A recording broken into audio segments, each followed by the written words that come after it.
Hello everyone, welcome back. In today's video, I'm going to show you exactly what to do if your Chromecast won't connect to Wi-Fi after a factory reset.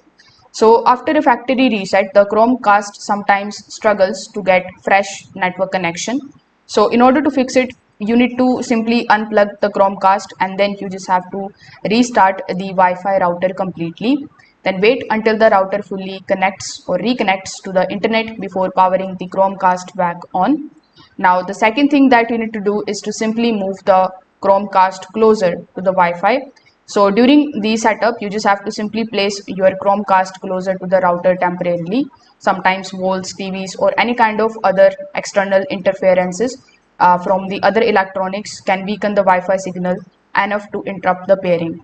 Now, some of the older Chromecast models work best on the 2.4 GHz Wi-Fi network.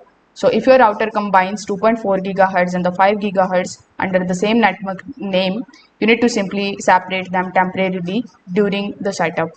Now you can also open the Google Home application that requires Bluetooth, location permission and the local network access. So make sure that the application has all of these three accesses available. So if the Chromecast was connected before, the old setup data can also interfere with the pairing.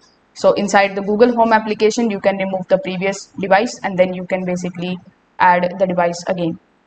So you can try these easy fixes and see if your Chromecast is now working properly again. Thank you for watching.